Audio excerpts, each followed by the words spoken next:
Welcome to the Mother May I podcast with Frank and Irene on Strong Island Entertainment. Gee, I hope I didn't make a mistake with these two. They promised me they'd bring in some really good guests. Well, anyway, here's Frank and Irene. Hi. Mother May I podcast. Welcome to Mother May I podcast with Mr. Frank Conniff, and I'm Irene Bremis Frank. 420, marijuana day, also Hitler's birthday. And I wonder if there was a 420 when Hitler was around, if things would have turned out differently, if he just smoked up a little and lightened up. It couldn't have hurt as far as Hitler goes. Although I don't like any kind of burning around him. It's a bad image. But oh, that's right. Good one. You're absolutely right. What was I thinking? But you know what? We've had weed for a long time, and it hasn't stopped the flow of assholes in our society, unfortunately. So I don't know if he just would have been a stoned authoritarian genocidal maniac, probably, if he'd had pot. That's right. And snacking a lot in between, genocide. Exactly. Yeah. So I don't know what difference that would have made. 420 it's bittersweet holiday for me since I'm not allowed to smoke pot. So all I do is envy other people who are smoking pot today. Well, you could just, it's legal in New York now, Frank. So if you just kind of like go on one of your walks, I'm sure you could get a contact high, of course, not by doing something light that will give you a nice appetite or something. No? I don't know. I don't think I've ever gotten a contact high in my life. I don't know if that's really a thing. No, it's a thing, Frank. It's a thing.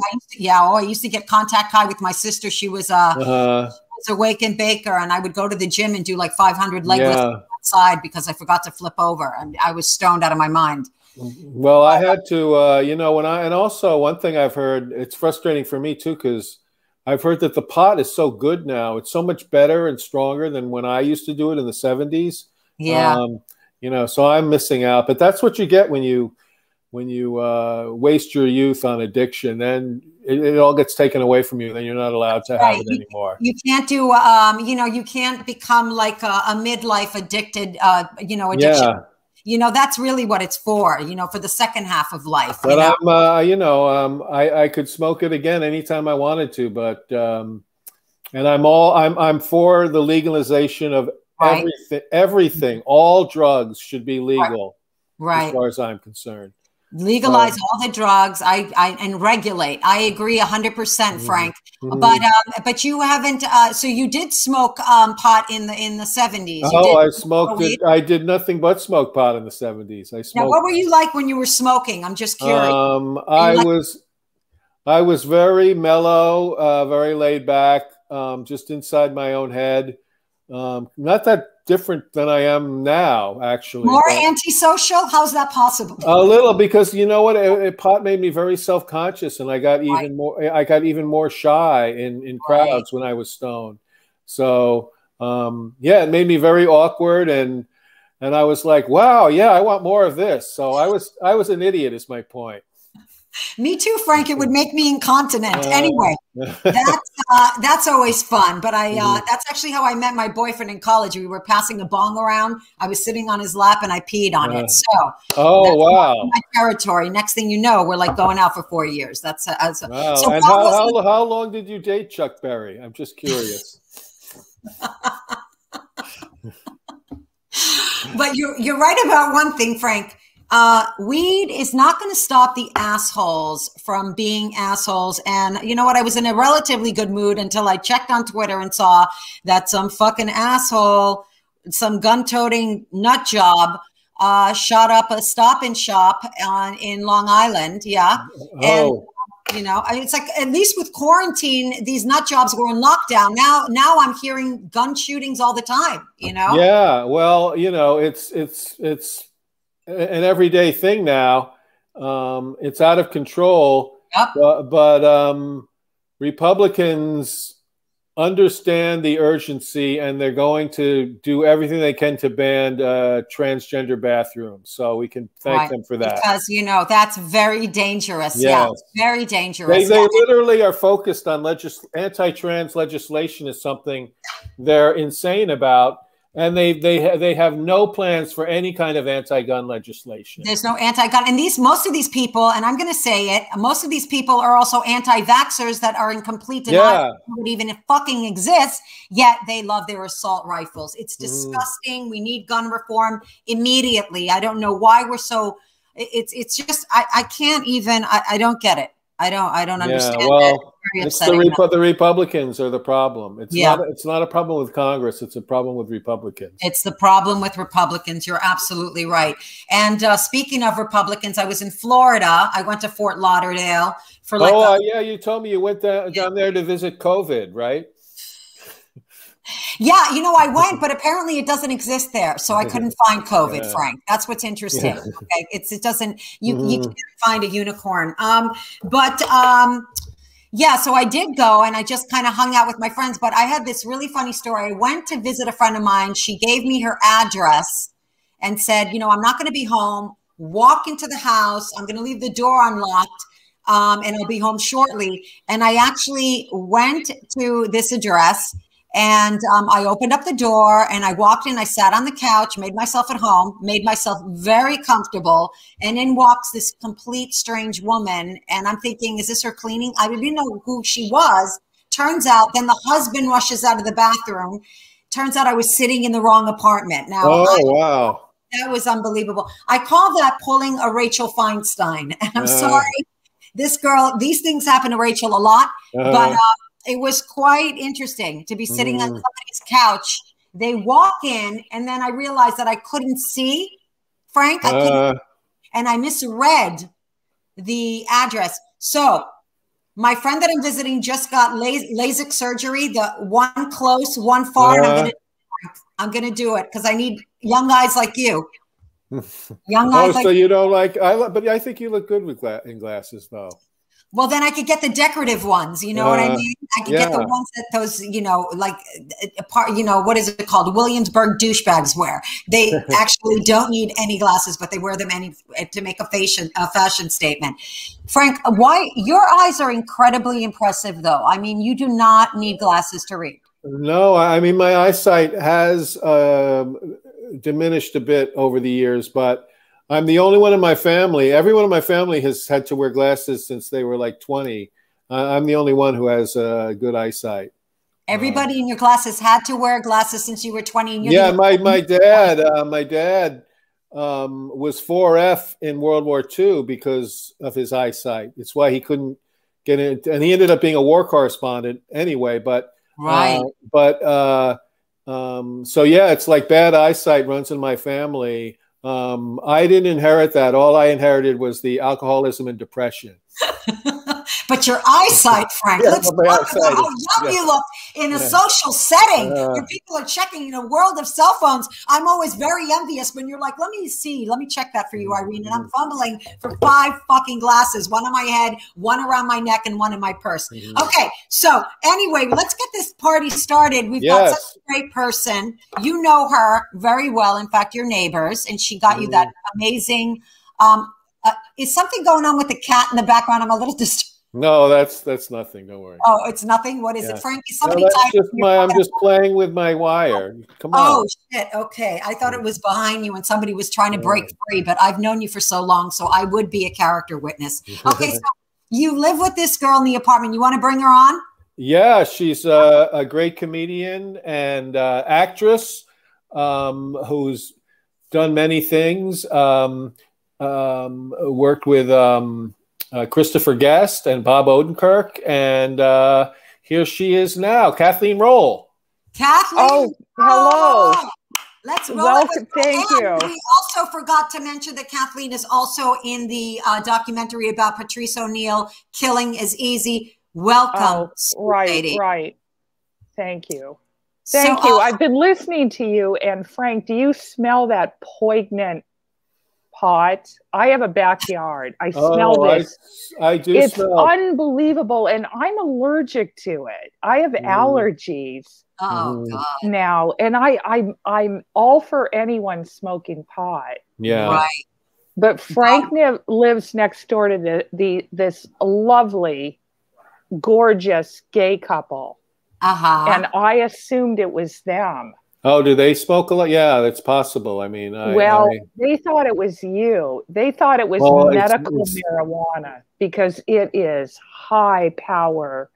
It's the good stuff. I don't even, I can smell it, you know, and it's like 10 feet away, just my window's open, and I sneeze. It's embarrassing. You're like, it's like I have no compunction with people smoking pot, but I have allergies. You do. Now, I don't. The only time but they thought it was Frank. The closest I've ever come to medical marijuana was when I got high watching Marcus Welby when I was younger. Frank, oh my God! Wait, let me just say this because people are probably confused because we didn't lead in with they live in the same building. Yeah, so Frank lives in the apartment upstairs. I live above her. Above her, exactly. Yes, you know what? I feel like I have an allergy to marijuana. It doesn't make me sneeze. It makes me incontinent, which is worse. So that is interesting. I wonder if that's psychosomatic or if it really, I've never heard of that. Well, you know what it does? So in other words, when you're stoned, you can't say this is good shit. Because it's right? Back me up, people. This is not, you can't say, come on, people. We got them. We're rolling. Okay, I want to bring in our next guest. I didn't realize she was here. Oh, okay, good. I love her to death. She's a very brilliant comic, and she is fabulous. She has her own comedy club, OMG. Oh. Let's bring in the one, the only, Jess Miller, everybody. Hey. Hello. Wow. Hi. I have that same bookshelf, but I'm not, you know. There's a lot of people that have this bookshelf on green screen. I noticed that. It's like, wow. It's a nice one, isn't it? I would like to be able to put that bookshelf instead of like what's going on here. This looks nice. You guys have really good lights. I'll have to figure that out later. Ask you. But you look gorgeous, and you look gorgeous. And thank Frank, you look gorgeous. Stop being so harsh on yourself. What I have to show you what it is. What I have is, you see the mirror light? Oh my God. That's awesome. Mirror. I just have it pointed with lights. That's all I'm using right now. Just pointed at you on that. It looks facing beautiful. Facing me. All you have to do is keep a light. And of course, Frank is very well lit because he's Irish, right, Frank? I mean, right. You know, you can see and she looks very rosy and well, I only have one side light on. Oh, so trying to make my face look thinner with the dark side. You look gorgeous, Jessie. So this is Kathleen. Hi, Kathleen. How are you, Jessie? Good, thank you, sweetie. What's going on in the world of Massachusetts in Springfield? You know, it's 420 day, so I'm actually doing a 420 show. Ooh. I don't smoke marijuana because it makes me sick. It makes my throat close up. We're a bunch of fucking old assholes, right? Your sneeze makes me he's on the wagon and it makes you sick. I can't swallow, and you know that's really bad for a gay woman. oh, absolutely. Yeah, that's the worst possible case scenario if you're gay. Can't swallow. Sorry. Yeah. I can spit a good loogie though. But I can eat the cookies. Oh, and that's the edibles. Oh, I can eat the edibles. You know, like a quarter of an edible, and then I get the munchies really, really bad. Yeah. Yeah. When I was back in the 70s, when I was doing, they didn't call them edibles. They were called pot brownies back then, or hash brownies back then. But I never had one. I've never had an edible. That's another great experience. Oh, it's delicious. Edibles means your mother can have some too, which happened on Halloween once, and it was really scary. Yeah. I had an edible capsule, and I took it in Arizona before Mass on Christmas. Are you sure it wasn't a roofie? It was. It was an edible. Believe me, Kathleen. It was fucking awesome. Yeah, it could have been a roofie. At this point, I did kind of confront the priest, like, what's going on with that? Really? They were gonna. Joseph was. Yeah, right. Awesome. He marries a 14-year-old to keep her from being stoned to death. Yeah, love him. Yeah. Okay, that's enough. Sounds crazy. That just opens up the abyss for all of you Catholics out there. Yeah. So you don't smoke either, Jess, right? But you're doing a show tonight. Tell everybody what you're doing. I'm eating a cookie. You have your own comedy club, which is very impressive. You have one up in the that is very impressive. Huh? I did for like a month before COVID. Mm-hmm. Right. But now you're reinventing, right? Aren't you reinventing yourself? Like you're doing, yeah. I'm going to try and reopen it. Yeah. Yeah. I don't know when it'll happen. God bless you. It's such a fun show. I've done it. It's great. I mean, she's so incredible. I mean, look at her. Come on. She loves everybody. She's a true person, a true love bug. She loves everyone. She runs a great show because it all starts with energy. I really hope that you can reopen. Are you getting some funding? What is going on in terms of, I hear that now when I went to Florida and what I'm hearing in the city from friends that own businesses, the number one conundrum with reopening is that nobody really wants to, they're all understaffed. Everybody's understaffed in restaurants. So is that going to be problematic for you think, when you reopen? I don't know because I don't know what the timeline is. Right. I'm not in a rush. Yeah. Because I don't know how this vaccine or all the variants are going to work out. So I think within a year, ideally, I would love to open in December. But if, COVID goes through the roof again and everything gets shut down, it's like you just don't know. Right. Well, I don't think it's going to get shut down. I don't think that's going to happen. My feeling on this is pretty strong. I don't think you need to worry about that. I think if everybody gets vaccinated, are we all vaccinated here? All of us double vaccinated? I'm double vaxxed, and it's been 2 weeks. And the medical term for what I have now is COVID immunity like a motherfucker. I get my second one in 2 days. Yeah. Oh, awesome. Well, I got my second one. I called Jess up and we were I was like really nervous. I was very nervous about getting that second one. That second vaccination. I talked you into it? What? I got it. I'm so proud of you. Yeah, I'm proud of you. Because, I got it and I didn't really have any side effects. I was hydrated. I didn't either. I really didn't either. Yeah. Wow. So you're I did feel a sense of optimism and hope, but that went away quickly. Yeah, that went optimism and hope is so overrated. No. Yeah, absolutely. Come on. We don't need that. We really don't need that. Now, Kathleen, I wanted to ask you because Jess, Kathleen was recently in that documentary about the late Patrice O'Neill. It was called Patrice O'Neill. Yeah. Right.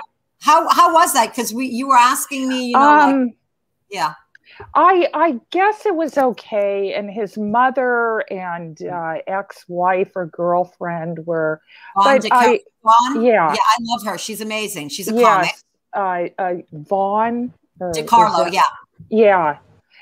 So it was very nice and very complimentary, and he's been dead for 10 years. But people that he worked with, and a lot of the Boston guys, and it was just fun to see them. And right now, what did they ask you? Like, what was your like? Did you get a chance to see it? Like, what were you asking? What were they asking you? Not. I don't know. I mean, I had worked with him on this podcast, and the thing is, he kind of evolved, right, as time went by. He went through, like all of us do, but he became very successful, I think, right after Colin's thing, and he had a lot of trouble with his attitude, like many comics do. And then he kind of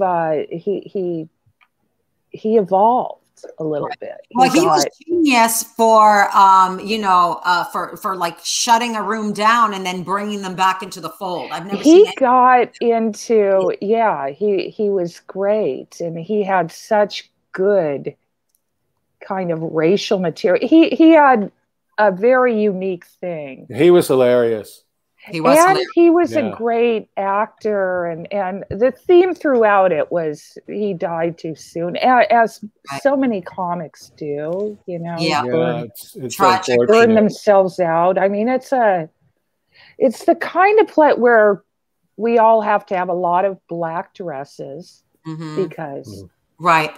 Or it's why like we drop like flies. Yeah, we drop like flies. It's die sad. young. I don't mean to be depressing. Poor Jess. No, actually, Thank you for that. No. Oh no, please. On a positive note, black is a little thinning. Not that you need to look any thinner. Absolutely. You look awesome at the memorials. Also, and this is a true and I've been to billions. It's true of every comedian's memorial that what it is for the comedians in attendance is it's stage time. You know, like everybody gets up and does. Everybody gets up and does a set, basically. And you know, stage time. I'm in therapy at stage time. You know, some bookers walking in, they're going, "Ooh, this might be a good place to put on a show." Oh, it's a total networking festival because you have.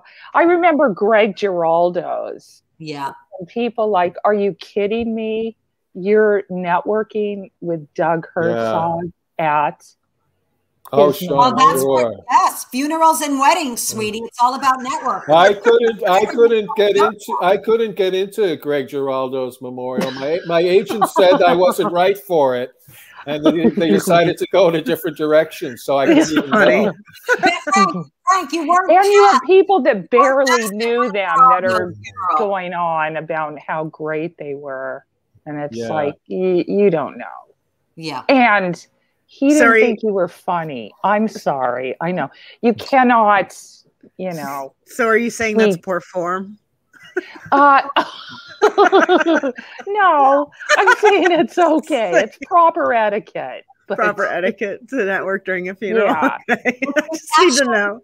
It is proper etiquette. People expect it, and if you're not going to network at a funeral, it's a wasted funeral. Just remember that. Yeah. The guy died for nothing. He died in fucking vain. All right. Listen. Oh, you know what I always notice is you see their mothers or their sisters, and you're like, oh my God. That's the heartbreaking. Yeah. Or in Greg's case, his kids. Oh my God, it's horrifying. I think like he was a real guy. A funeral for me will be inappropriate because my career was cremated. Yeah.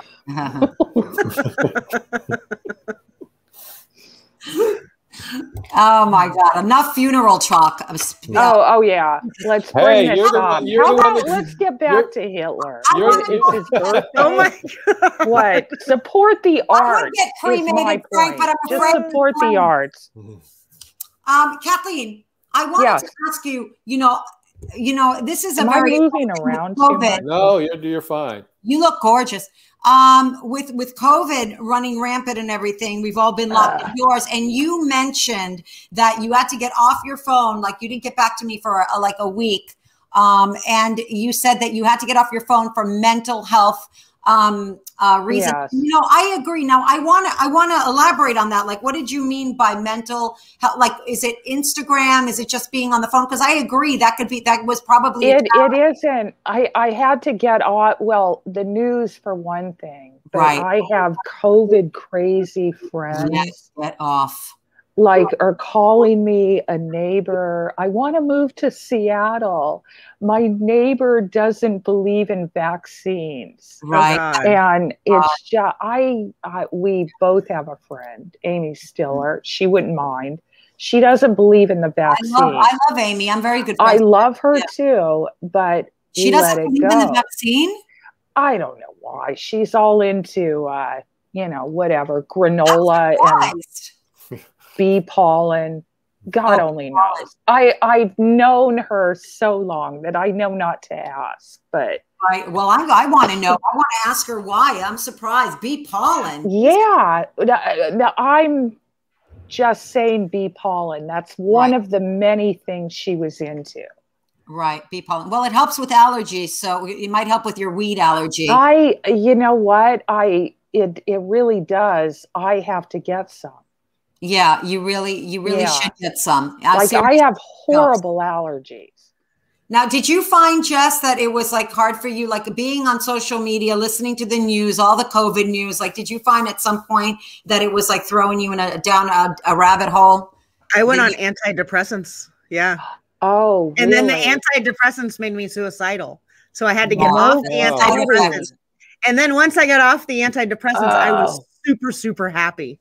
Wow. See? So really? It's amazing how they work. I've always been afraid of that. Work. You just had to go off of them to find out how fucking happy you were. I've never been so happy to not be suicidal in my life. How long did it take for them to make you suicidal? Probably about 2 or 3 weeks. Yeah. And then it took me another 2 or 3 weeks of just like curled up in a fetal position, trying to oh, please let me just get through this. Maybe it could have taken a couple of months. Like it I've been eating St. John's wort. Oh, I've just been eating. Yeah. Oh, eating is good. I have not. I've 200 to 300 pounds of like potatoes. 20 pounds or something. No, I've eaten like 200 or 300 pounds of potatoes in the past year. What Kathleen meant to say is that's all she's eating is St. John's wort because she lost like 60 pounds. That's it. Does it work? Yeah, I weigh 118 pounds according to my neighbor's scale. My vagina weighs 118 pounds. My left boob weighs 200 pounds. So I won't do St. John's wort because I'm a lapsed Catholic. So I have been eating nothing but tostadas with tomatoes and spinach and a lot of spices, and I never get tired of them. Right. But that's made me lose weight. I don't know why, because I can't just go out and grab a slice of pizza, I guess. I don't know. Well, bananas, avocado toast. Avocado toast is a thing right now. Yeah, I eat it every day. Frank is like, I don't, none of this. Frank doesn't love that shit. Avocado, he sneezes. He can't. He's an adverse effect to kale, avocado toast, and anything that has keto dieting, like fucking John. Avocado is good for allergies too. You know what? Because of my, I try it. Not to brag, but I have type 2 diabetes, and the avocados are not good for diabetes. Really? Oh, they're not. No, they're not. Why? No, because they're a fruit. They're fruit is not good. Wow. Well, they don't have that much sugar. I mean, I know that there's some fruit. No, my doctor told me that I couldn't have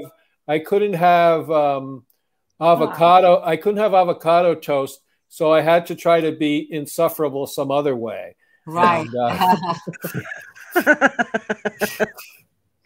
So, wow, that's interesting though, Frank. I didn't realize that avocado had sugar in it. Well, that's when I was in the hospital. I would have never known. I had something with avocado in it, and then the nurse or someone said, "Well, you got to." It's not that I can never have it. It's just I got to go easy on that stuff. I eat a lot of beans actually, and the CDC has ordered that.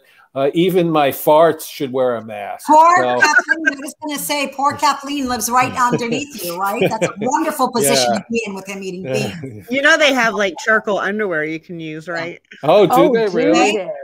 Wow. Is that where the expression I should? No, I think I saw. Is that where the expression "I should have brick" came from? I think I saw the.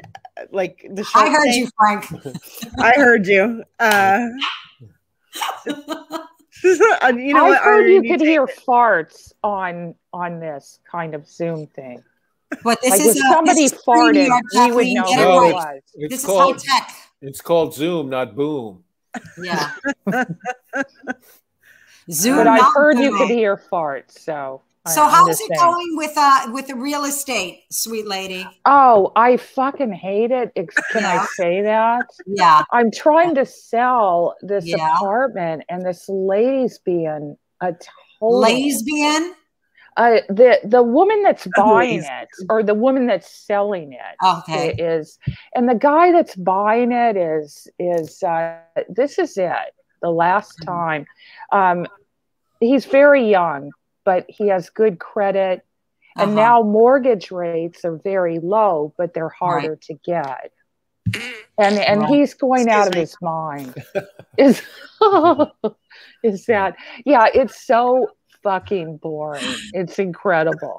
Right. Well, listen. But like with Frank Steele renting his. I love that woman. Yeah, that was a nightmare though, to go through the co-op board. Even though I was only renting, it always is. Our co-op board is. But you know, Kathleen, there isn't there one apartment in our building that might be available because a lot are because the guy, but the one I'm talking about is the guy who lived in it was one of the January 6th insurrectionists. Really? Oh, yes. We had a neighbor. Jess. That was you guys are all on Staten Island. I live on Staten Island. Everybody. Are you all on Staten Island? No, we're in Manhattan. Oh, okay. We're on the Upper East Side now. He did not live in our building, but he lived close. Oh, I thought I was. Well, you know what? I'm going to stick with he lived in our building because that's the story I've been telling. That's better. But he was a total, and I knew him. I met him at Seatown, and he was this a Jew, not a reform Jew, a conservative Jewish guy. So wears a yarmulke all the time. Hasidic Jewish. Not Hasidic, but conservative. Oh, okay. Yeah, and he had an alter ego, Brad Holiday. He had a website where he taught people how to pick up women. I was approached by many Hasidic men as a hooker. People thought I was a hooker all the time. They would come up to me. You know what? No. Yes. Yeah. All the time. Wow. Oh my God. Yeah. Yeah. And they love the he came up to me in Seatown. I was buying Chipotle. And he asked me about the Chipotle. And then I realized, he's trying to pick me up. Yeah. You know what? And he said, like, spicy, are you Hispanic? And they're like, not me. You mean in bed? I just lay there. Yeah. Nope. No spice. Hello, Queen. He was so creepy. Kathleen asked him when was his set at the comic strip. But I thought it's kind of sad. He's trying to pick up women in a grocery store, but every time guy was making bank. Every time I see you have one of these crazy stories where this lascivious perv is trying to pick you up, I'd say things are pretty good on your end. No? I would say that too. Stop bragging a lot. We totally live in Karenville, the Upper East Side. Yeah, tons of Karens here. Tons of you Karens go and into Amy CVS, Coopers. there's some old lady asking for the manager. Well, that's not good. That's scary. Jesse, you're working on a bunch of stuff. I want to make sure that we have a chance to talk about some of the things. I want to hear before we have to pull the SteamYard plug. So what are you've got some exciting things that you're working on. Tell us what you're working on. I am currently working on booking about 80 more comics because I'm out of my mind. Yeah. I'm going to do a 24-hour Clubhouse comedy festival. Right.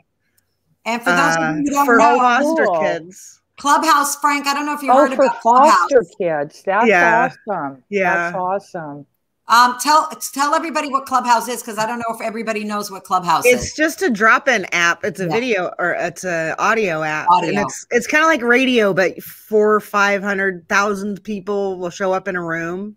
And so I'm booking this this guy says why don't you come do a show? And instead of just doing the show like a normal person, I was like, no, you know what we should do? We should attach it to a fundraiser, make it 24 hours because that would be fun. And also just give myself 2 weeks to finish it. Right. So I'm building the website and I'm trying to book all the comedians and making sure, and I have to make sure that the apps are running properly so people can sign up. And I'm like, oh my God. Right. Now, how do you feel so that's amazing. You're always doing something really altruistic like that. Like every year she does this big, huge drive for Toys for Tots. Foster kids. Oh, wow. Foster kids. My God. It's for foster kids. And you always, the last show we did, which was right before COVID, right? Yes. I couldn't believe all the toys. At the club. The drive was insane. Like the toys that you raise for these kids, you're like a saint. You actually use comedy to help people whereas other comics think they're saving the world with a rape joke. And I've got. Oh, Irene, I'm sitting right here. Come on. I was going to say, I hope you don't. Yeah, we're completely selfish people. I know people from the Covenant House. Are you familiar with that? No. What is it? The Covenant House. They take like runaway, and oftentimes they're running away from foster care. Yeah, like they're not even wanted in their foster. Foster kids get such a bad break. They do. Now, wait, what are you kidding me? Yeah. What do you do there, Kathleen? I didn't realize that you did this. Wait, are you volunteering? Yeah, I've gone there. They have like an overnight. Some of them are homeless or whatever, but it's really not that bad. I'm sure Jess could tell you they're kind of upbeat. The kids, you go there and they're like, God. Yeah, they're still kids. That's why. So wait, how do you these are Covenant House. They're a little bit older. They're like 17, 18, right. And they're helping them age out, getting them jobs. That's awesome. You know, and teaching them comedy class. Oh my God, that's amazing. No, they're not doing that. But they were helping them. Kathleen, can we hook up after this so I can get your information? Absolutely. I'm just trying to get art. I'm trying to raise money to buy art kits for the foster kids. Mm-hmm. Okay. Because I think they just get forgotten. It kind of started last year, you know, during the lockdown, during the summer. And I was like, I was going to do with the club being open, I was going to do a Christmas in July to kickstart the toy drive. Yeah. And then I turned 50 and I was like, I can't have a birthday. And then I was like, what should I do? And I'm like, you know what? I'll just do this. So I ended up making my birthday, like, instead of giving me gifts or anything, just donate. And we raised enough to get 300 art kits. So, wow. I'll totally your halo is hook you up with these people. And that's your halo. That's your halo. That's your light. No, she is. She's so sweet. Frank and I are just sitting here with our dicks in our hands. Actually, Frank, you're going to be sitting with your own dick in your hand, and I'm going to have to join the group over here. It's not, I volunteer for Meals on Wheels. Here's the thing. I started doing that since COVID. Well, that's awesome. That's good. But I think, like, fuck those old people. They're fat enough. You know, but they're also poor people. They're poor people. They're young people, too. They're not old people. Believe it or not. Well, there's, you know what? Fuck those old people. I agree, sweetie. As long as we're especially on Staten Island talking usually about how I great... just give change to really drunk homeless guys. Mm-hmm. That's always helpful. As long as I know. I want to point out, just so you don't think that I'm a total selfish prick, which I am, but that the monthly shows that Trace and I do benefit Friends in Need, which is a food shelf in Minnesota. Yay!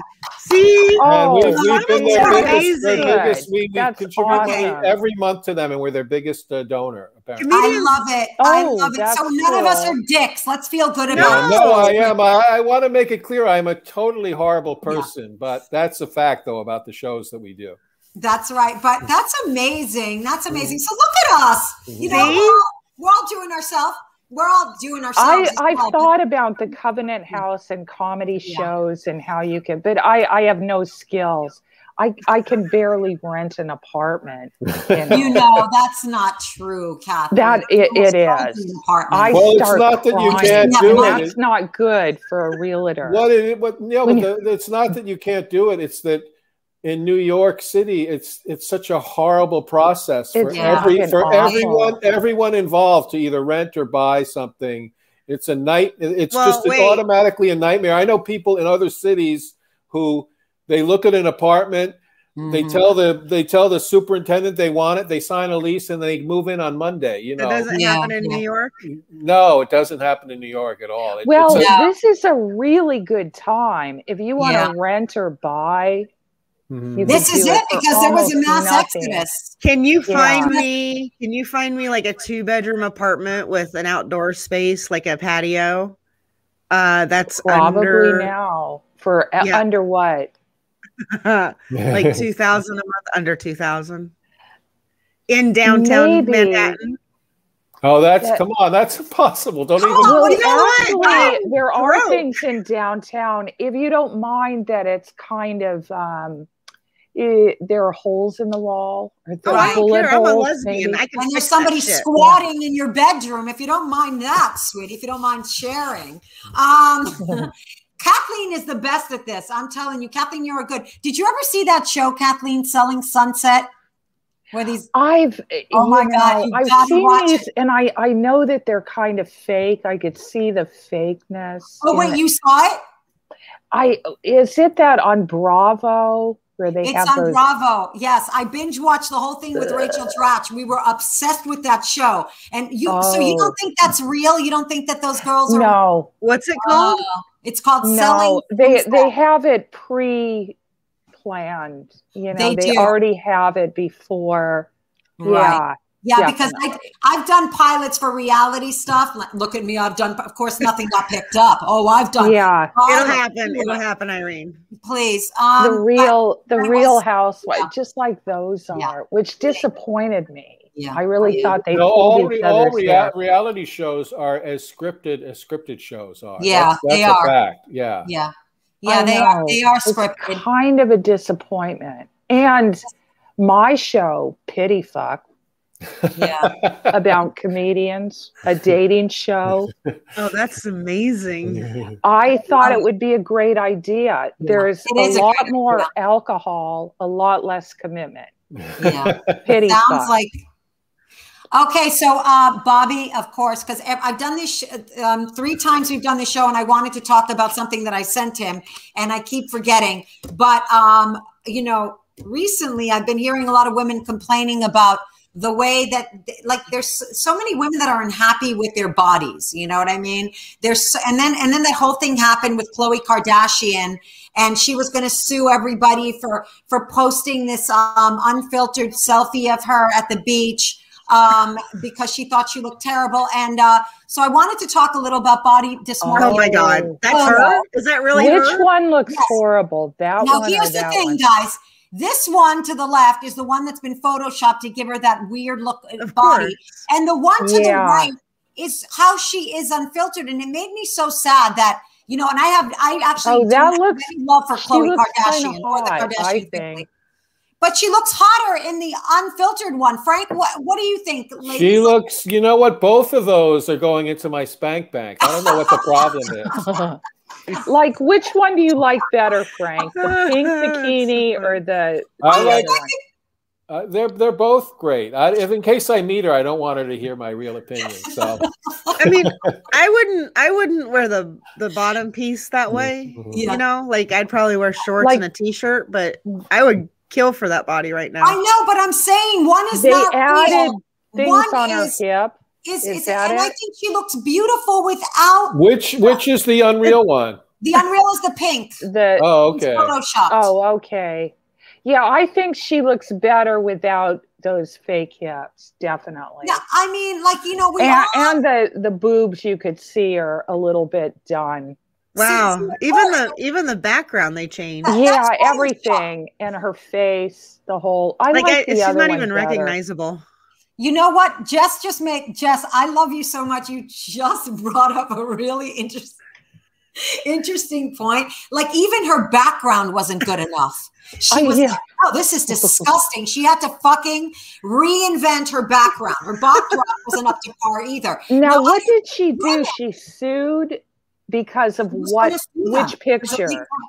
I don't know who she was going to sue, but she was going to sue somebody, Twitter, whoever hacked in and unleashed this hideous photo where she looks absolutely gorgeous. And it made me sad thinking about how women are, so many women, all of us really, I mean, I work out all the time and I'm always finding imperfections with my body. I know that, Jess, you've complained to me about, I'm putting on weight and Kathleen, you're eating only St. John's wort, so obviously this. And Frank doesn't give a shit. And Frank, well, you know what? When you're as hot as I am, none of this is an issue. It's horrible. Yeah. I really love Queen Elizabeth, the one that Kate Blanchett played so well. Yeah. Queen Elizabeth. She saw the mirrors in the cat. She just said, just get rid of those mirrors. Get rid of those I have mirrors. shit to do. I don't have look in shit mirrors to either. do. But I'm saying, And I can't be dealing with looking at yourself. mine. But I'm saying, I just think like men yeah, are fucking worried about their bodies too. Yes, Why aren't we talking about that?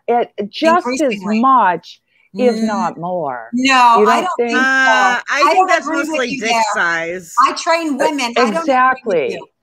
I think with social media though, Kathleen, you're definitely onto something here, because I think that people are where everything is picture. We're throwing out photos on Instagram. It's all about how you look, or on Zoom. So, you know, people are getting increasingly more self-conscious about their bodies, whether they're male or female. But I think that especially young girls are probably targeted the most, really, because there's so much filtering that we'd rather look like a version of somebody who doesn't exist rather than ourselves. I'm getting targeted for poise pads and Depends. So that's where I'm at. Okay. I'm so over it. I'm wearing them right now, Jess. Don't worry. I have an 11-year-old niece who's really gorgeous, but she's 5'4". She started to develop. She was into Barbie dolls and now no dresses. She's wearing big. She just does not want the boobs or the attention. And it's kind of interesting. I don't want to. Right. I don't want to say that she's gay, but there's a chance. I was going to say she's gay. I'm saying really? I'm hoping she is. No. I'm hoping she is. Hope she is. Oh. I mean, it would be better for her to be gay now. But I just much think better than that 20 years she ago. doesn't want those tits. And I remember being 9. Not that I have anything much more, but it was just so embarrassing once you get like these little tatas and you're like, ooh, some guy is like, woo, look at that. And you're like horrified. Well, I told you not to hang out with Woody Allen. So, and I know. And that was when I was dating. Wait, so you were bashful? You're saying I dressed like a stripper when I was younger. Literally. I'm like calm now. I literally would walk out. I look at some of the things, especially when I started doing comedy. And we were talking about this I did Jess Kirsten and Rachel's podcast not long ago. And we were talking about some of the outfits I wore. I couldn't even believe what I was wearing. I would literally come out. Why don't you? Why not? Lashes in it. Like I didn't even give a fuck. Because you didn't give a fuck, did you? What? But you didn't give a fuck. Irene, no, I think you dressed not at all. Not even a second. Really great. And why the hell not? That's the whole. Yeah, that's the whole thing. Like, if you enjoy, like, if you're comfortable with how you dress, who cares? Yeah. I mean, I dress like a dude. I dress like a dude. A very sexy dude, please. And I'm very fucking comfortable. So I don't give a shit what people think.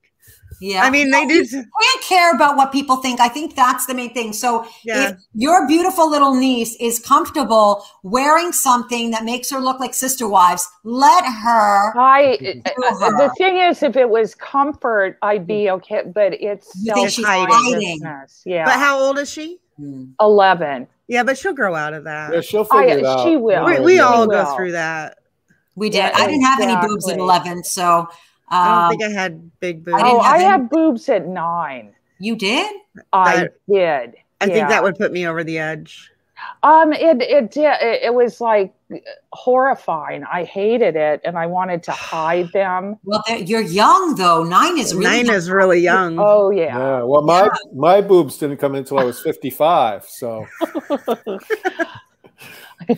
I know. But I'm very envious of your boobs, Frank. They're fantastic. But I think it's getting better for women and young girls. I really do. What? I think that they're allowed. I think it's getting better for young women.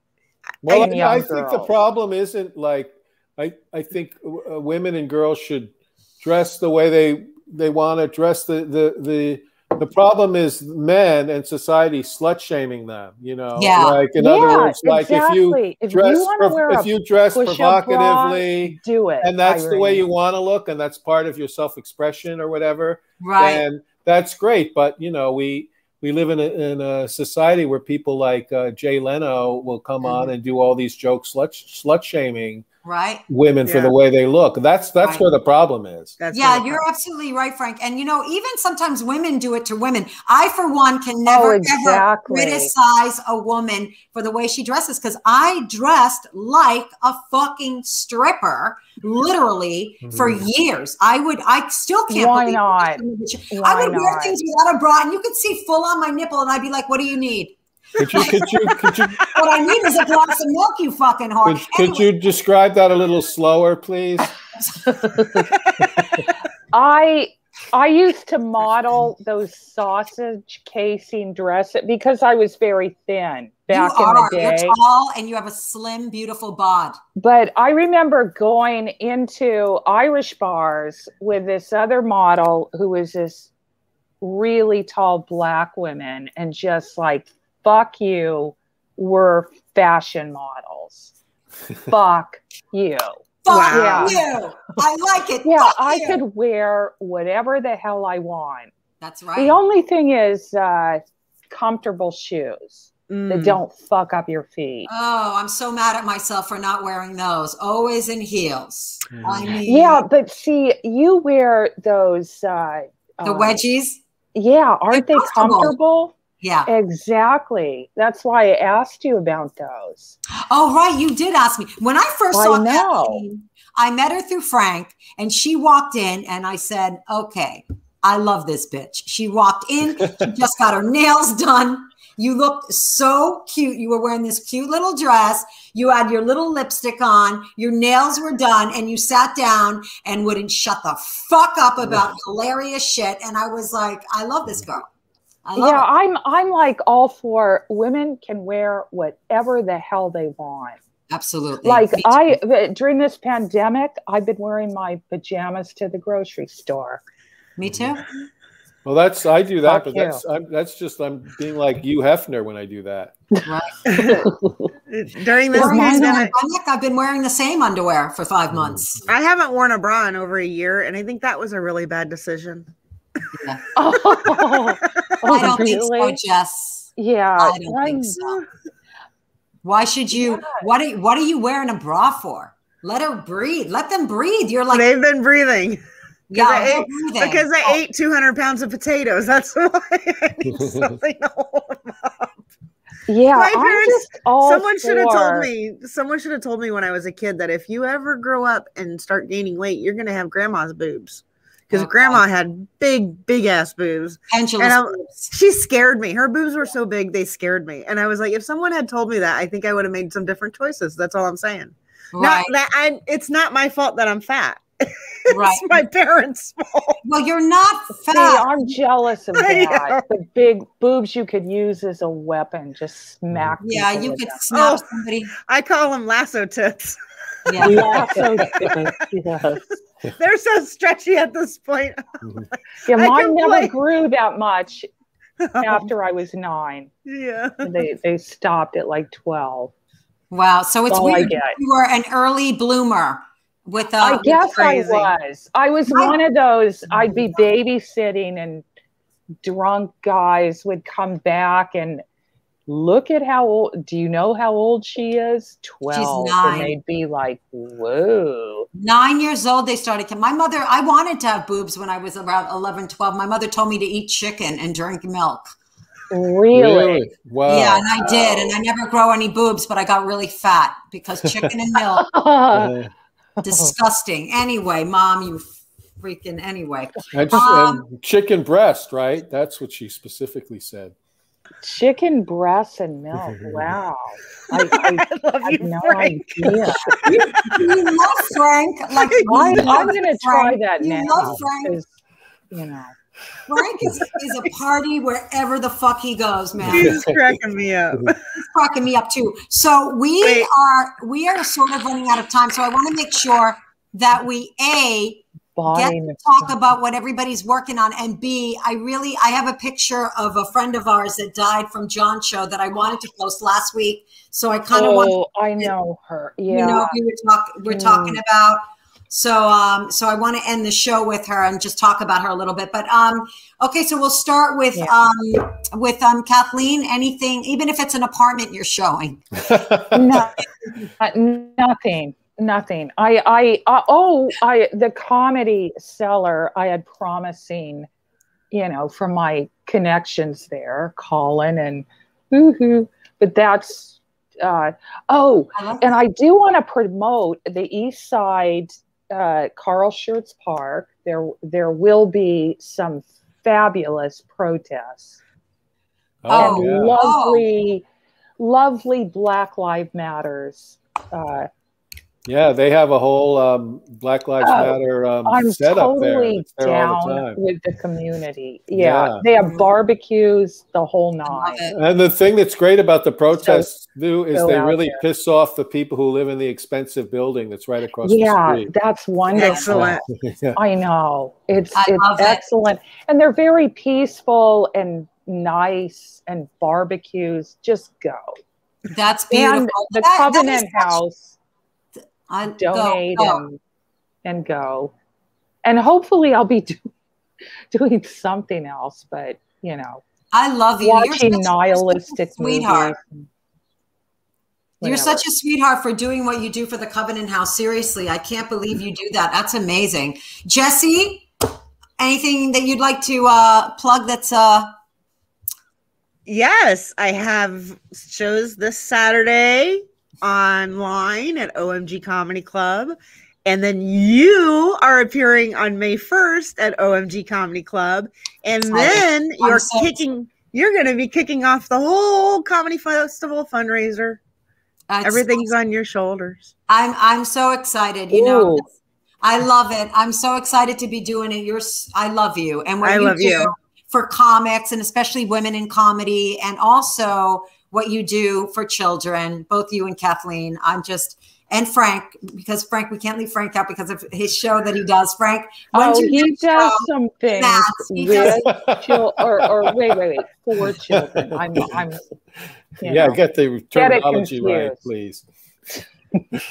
Frank, when's your next Mads event coming up? The next one is May 11th at 8 p.m. Eastern Time. And it costs $10, and a portion of it goes to Friends in Need Food Bank in Minnesota. And our next film that we're going to be riffing, Mystery Science Theater style, is T-Bird Gang, which is a hot rod movie from the 50s, which you've never heard of it. And once you see it, you'll know why you've never heard of it.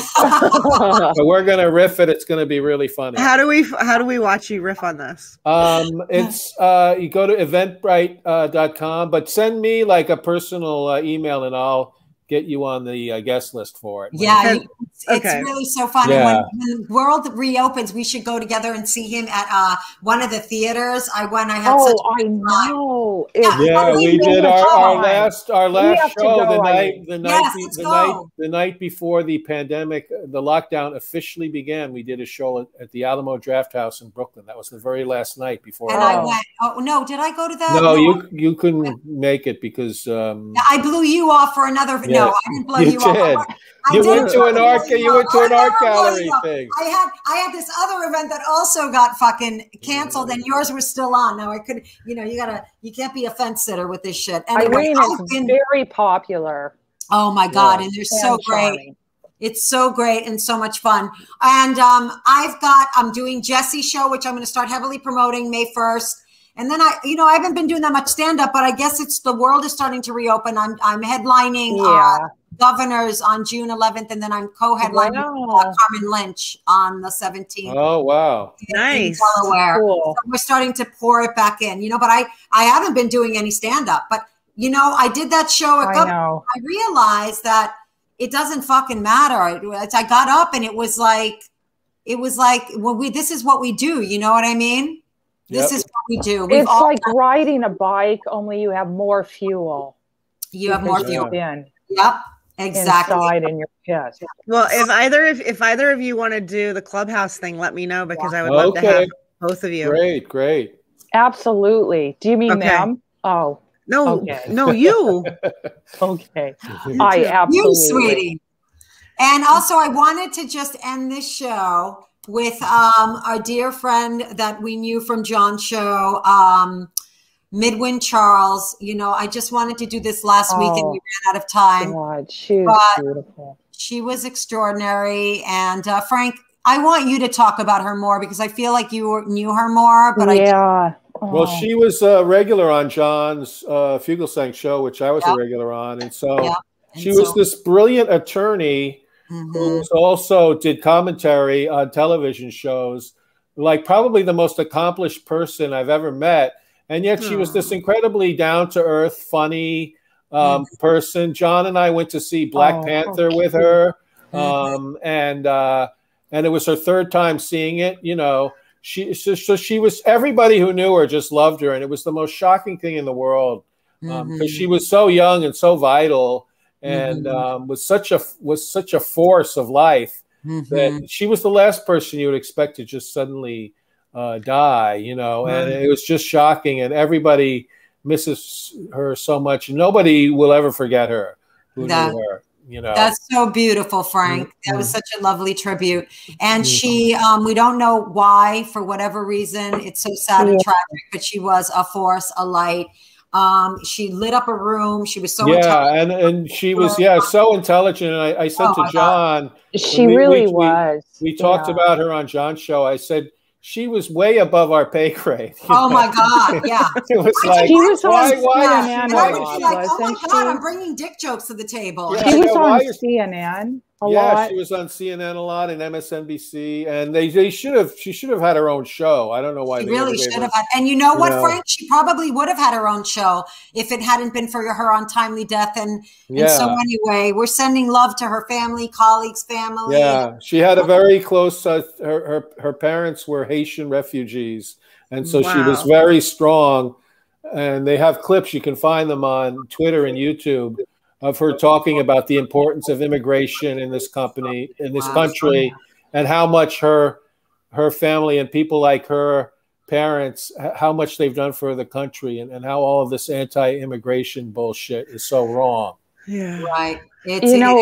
I did a show, one of John's shows with her, and I thought she was on CSI. No, and I said to her, "Wow, you're on CSI and you went to law school?" And she's like, "Oh, no, it's CNN." Wow. But she was really cool. And I have pictures of her and me together, but she looks fabulous. And she is a beauty. I had a picture. Oh, I had a picture that I posted on Instagram, but I didn't give it to Bobby. She was just beautiful inside and out. I mean, my God, so sad. Really cool and smart. Just smart as hell. I was blown away, and I thought law school. Yeah, she had her own. She was part of a law practice, and she had her. I thought, was it her own? I thought it was her own law practice. Yeah, she was part. It was her own, or she was part of one that she was. Amazing. Amazing. And she graced us, and it was brilliant. And we're so sorry for everybody's loss. And that's surprising that people just die. Like what? What the fuck it? There is no God. Okay. It's scary. God's not dead, and we want to talk about that next time we're here. We'll be working on that show. All right, you guys, thank you so much for dropping in today. I love you both. I love Frank. We already know that. We're here every Tuesday. You can find us. Thank you for tuning in if you tuned in. And you can find us on all platforms, iHeartRadio. We're everywhere. So if you missed us here, you can find us on all those platforms. And see you next Tuesday. We love you. Bye. See you next Tuesday. Thank you so much. And Irene, great to meet you, Jess. Love you guys. Thank you, Frank. Lovely to Bye. Lovely to Thanks for tuning in to the Mother May I podcast with Frank and Irene on Strong Island Entertainment. Check us out next week when Frank and Irene sit down with, you know what? I don't know what these two are going to do next, but we'll see you next week.